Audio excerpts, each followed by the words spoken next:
नमस्कार, आप देख रहे हैं पंजाब केसरी टीवी और मैं हूं आपके साथ मिलन सिंह।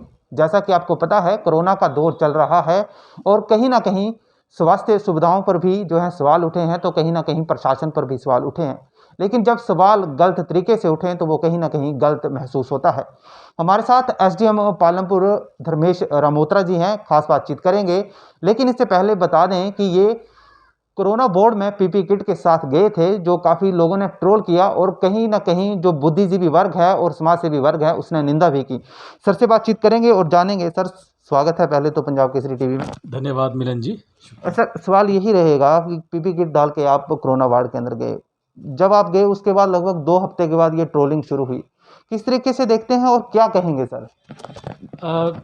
ट्रोलिंग तो ज़्यादा मैं मिलन जी क्या इस पे तो ज़्यादा कमेंट नहीं कर पाऊँगा, परंतु वो पीपी किट में जो जाना था वो मैं आपको बताना चाहूँगा कि पपरोला के जो आयुर्विज्ञान जो हमारा आयुर्वेदिक कॉलेज है, वहाँ पे ये शुरू किया गया था। तो वहाँ पे माननीय मुख्यमंत्री हिमाचल प्रदेश श्री जयराम ठाकुर जी के निर्देशानुसार वहाँ पे एक डीसीएचसी शुरू करना था 100 बेड का, और वो शुरू किया गया और इसे अभी चले हुए शायद 9 दिन हुए थे। ये 12 मई की बात है। तब वहाँ से क्योंकि कुछ ऐसी भी फीडबैक आई थी कि खाने की व्यवस्था में थोड़ा सुधार की आवश्यकता है, या टॉयलेट या फिर कोई 2-4 सुविधाएं ऐसी थी जिसमें कि आवश्यकता थी कि उसमें देखा जाए कि किस तरह से सुधार किया जा सकता है। मैनीफोल्ड सिस्टम फर्स्ट टाइम हमारे इस क्षेत्र में लगा था। ऑक्सीजन सिस्टम उसको लेके किस तरह से था, कहीं ना कहीं ऑक्सीजन की कंजप्शन वो भी थोड़ी सी ज़्यादा थी और लोगों में उन दिनों एक भय का भी माहौल था। अक्सर हर क्षेत्र में ऐसा पाया जाता था कि कोई डेथ होती है तो उस डेथ को एक क्रीमेशन के लिए, दाह संस्कार के लिए उसके अपने ही सामने नहीं आ रहे थे।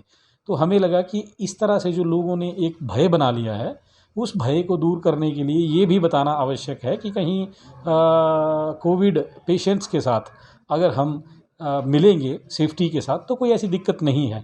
अब क्योंकि कोविड वार्ड में जो कोई व्यक्ति जाएगा वो एक ही तरह की पीपी किट, एक ही तरह का, तो और दूसरा ये भी है कि थोड़ा इस वार्तालाप से या जहाँ ट्रिपल मास्क रहता है, आपके पास एक फेस शील्ड रहती है, तो आपकी बात आगे तक बार बार, क्योंकि उस वक्त मुझे याद है उस दिन लगभग 55 से 60 के आसपास कोरोना संक्रमित मरीज़ थे। तो इतने सारे लोगों से ये जानना कि ये कहना कि मैं एसडीएम हूँ, मैं ये, तो मुझे लगा कि एक डॉक्टर्स ने भी सजेस्ट किया और डॉक्टर्स ने कहा कि उन्होंने भी खैर अपने उस पर टैग लगाया होता है कि वो डॉक्टर अपना नाम लिखते हैं और वो या कोई नर्स है तो वो अपना नाम लिखते हैं ताकि इजीली आइडेंटिफाई हो पाए कि ये क्या है। और मेरा मकसद जो बेसिक सुविधाएं थी उसके बारे में जानना, उसके बारे में पता करना और उसमें किस तरह से सुधार हो और लोगों में कैसे विश्वास आए, इसके लिए किया गया था। हाँ, इट इज़ वेरी अनफॉर्चुनेट कि किसी ने अगर ट्रोल किया तो कहीं ना कहीं इस तरह का जब हम सोच विचार के जाते हैं या ये लेके जाते हैं, इसका मकसद कहीं पे भी ये नहीं था कि कोई पब्लिसिटी इसके लिए थी, क्योंकि अपने लाइफ पे रिस्क लेके कोई भी व्यक्ति, मुझे नहीं लगता कि पब्लिसिटी ऐसी कोई चाहता होगा। सिर्फ ये लोगों में विश्वास जताने के लिए, और क्योंकि वी आर द कमांडर और हमें वो कमांडर हैं तो हमें वो लीड करना है, और ताकि बाकी जो हमारे साथ लोग कार्य कर रहे हैं उनमें भी ये हौसला रहे, उनमें भी ये विश्वास रहे। मैं इससे पहले भी डीसीसीसी जो डाड है वहाँ पे भी कोविड पेशेंट्स का हाल जानने के लिए जा चुका हूँ। पिछले साल प्रौर चलता था जब हमारे हिमाचल का, बल्कि शायद कहीं ना कहीं सबसे बड़ा इंस्टीट्यूशनल क्वारंटीन सेंटर था, जिसमें लगभग पिछले साल 20-25 हज़ार लोग आए। उसमें बहुत सारे पॉजिटिव आते तो हम उनके बीच भी जाते थे। तो परंतु उस वक्त कोई आइडेंटिटी की आवश्यकता नहीं थी, कोई ऐसी पीपी किट नहीं लगाई जाती थी, या अगर वहाँ पे इस तरह का। परंतु इस बार लोगों को ये करने के लिए ये प्रोटोकॉल है बेसिकली। अगर मैं आपको बात बताऊं, अगर किसी कोविड केयर सेंटर में जाना है, दीज आर द प्रोटोकॉल्स, परंतु इन प्रोटोकॉल्स को आम आदमी नहीं जानता है। और कई बार सोशल मीडिया में कुछ व्यक्ति ऐसे ट्रोल करने के लिए, या मैं कहूँगा कि करते भी हैं, मैं ज़्यादा ध्यान से देख नहीं पाया, परंतु मुझे बहुत सारे ऐसे फ़ोन कॉल्स आए जिससे पता चला कि शायद ऐसे इस तरह से है। हाँ, एक कहीं ना कहीं मैं कहूँगा कि अगर और कोई व्यक्ति भी इस तरह से अगर कर रहे हों तो कहीं उनका मनोबल भी गिर सकता है। शायद मुझे कार्य थोड़े से ज़्यादा आजकल मेरे हिस्से में है, इसलिए मनोबल ऊंचा ही रखना पड़ता है। जी सर, अब ये जानना चाहेंगे सर किस तरीके की व्यवस्था है, क्योंकि आपके पास पे भी दो कोविड सेंटर हैं, जी एक राधा स्वामी परोल में है तो दूसरा पपरोला में है। जी। यहाँ किस तरीके की व्यवस्था है की गई हैं सर, क्योंकि मरीज जो आ रहे हैं वो कहीं ना कहीं डर रहे हैं, तो उनके लिए किस तरह की व्यवस्था है ताकि वो डरे ना और स्वस्थ होकर घर जाएं। मैं मिलिंद जी आपको बताना चाहूँगा कि पपरोला जब हमने शुरू किया, तो अगर किसी को जाने का मौका मिले, मैं मतलब ये नहीं कहूँगा संक्रमित होके, इस तरह ही अगर जाने का मौका मिले या हमसे ही वो फ़ोटोग्राफ वगैरह, हमने वहाँ पे जब शुरू किया तो हमने वहाँ पे ये चीज़ें देखी कि कोई व्यक्ति वहाँ 9-10 दिन या कम कम से कम रहता है, इतने दिन रहता है, इसके बाद ही उसे छुट्टी हो पाती है। इन 9-10 दिनों में किस तरह से उसको एक उसका स्टे जो है एक अच्छा सा बनाया जाए, क्या क्या एमिनिटीज़, क्या क्या बेसिक फैसिलिटीज़ हम वहाँ पे दे पाएँ, तो इसके ऊपर थोड़ा सा ध्यान दिया गया था। अगर मैं आपको बताना चाहूँगा कि वहाँ पे जो उसका तीसरा तल है, थर्ड फ्लोर जो है, वहाँ पे वहाँ से शुरू किया था। उसमें 50 बेड लगे हुए, उसमें 7 वार्ड हैं। हर वार्ड में हमने टीवी की व्यवस्था की है। हर वार्ड में हमने एक तरह से मोटिवेशनल कोट्स लगाए हैं, जो वहाँ के जो बच्चे हैं, वहाँ के जो डॉक्टर्स थे जो इंटर्न कर रहे हैं या लास्ट ईयर उनसे बनवाए हैं। और हर वार्ड में एक लाइवली सा करने का कोशिश की है। हर वार्ड में चाय पानी की व्यवस्था का एक अलग से सिस्टम रखा गया है, पीने का पानी, गर्म पानी, इस तरह की व्यवस्था हर वार्ड में की गई है, केटल रखी गई है। और हर बेड के साथ 3-3 4-4 हमने स्लॉट लगाए हैं, जो किसी का आपका मैं कहूँगा कि मोबाइल चार्जर है या फिर ऑक्सीजन कंसंट्रेटर लगने हैं, किसी की ईसीजी लगनी है, तो ये सारी चीज़ों के लिए हमने वहाँ पे हर बेड के साथ ये पॉइंट भी दिए गए जो वहाँ पे व्यवस्था नहीं थी। इसके अलावा वो लिफ्ट है, वहाँ पे लिफ्ट के को भी हमने इस तरह से किया है कि अगर कोई प्रयोग करता है तो उसको सैनिटाइज प्रॉपरली किया जाए। वार्ड बॉयज़ है, सैनिटेशन का अच्छा ख्याल हमने वहाँ पे रखा है। उसी तरह से प्रौर प्रौर एक काफ़ी बड़ा मिलन जी आपने पूछा है, तो प्रौर एक काफ़ी बड़ा हमारा डीसीएचसी चल रहा है, या मेक शिफ्ट इसे कहेंगे। इसमें ये 12 लाख स्क्वायर फीट का एक छत है, 11,68,000 स्क्वायर फीट की लगभग एक छत है, और 20 लाख स्क्वायर फीट का एक कारपेट एरिया है काफ़ी बड़ा। तो इसमें जब माननीय मुख्यमंत्री महोदय के निर्देशानुसार जब उनका यहाँ विज़िट हुआ, इसी महीने की जो फर्स्ट वीक था उसमें विज़िट हुआ था सर का, और उन्होंने निर्देश दिया था कि यहाँ पे 250 बेड का हॉस्पिटल, मेकशिफ्ट हॉस्पिटल तैयार किया जाए, और इवन अगर आवश्यकता पड़ने पे इसे 1000 बेड तक एक्सटेंड किया जा सके। तो हमने 250 बेड की एक शुरुआत की पीडब्ल्यूडी डिपार्टमेंट से मिलके, और डीसी साहब के निर्देशानुसार जैसे जैसे वो डायरेक्ट करते रहे, हमने वहाँ पे एक फैसिलिटी तैयार कर दी। और अभी हाल फिलहाल में ही माननीय मुख्यमंत्री जी द्वारा इसे वर्चुअल इसमें मतलब शुरुआत भी की गई, और अब लगातार वहाँ पे बड़े अच्छे मतलब अच्छी तरह से सुविधाएं दी जा रही है। मैं आपको बताना चाहूँगा हर वार्ड में वहाँ पे भी हमने क्या कोशिश की है कि 16-16 वार्ड, 16-16 बिस्तरों के अलग अलग वार्ड बनाए हैं। 16-16 बिस्तरों के वार्ड बना के 256 बेड तक हम इसे ले गए हैं, और 256 बेड का अभी तैयार हो चुका है इसमें हमारे। और हर वार्ड में हमने 2-2 टीवी की फैसिलिटीज़ दी हैं, म्यूज़िक सिस्टम वहाँ पे इंस्टॉल किया गया है।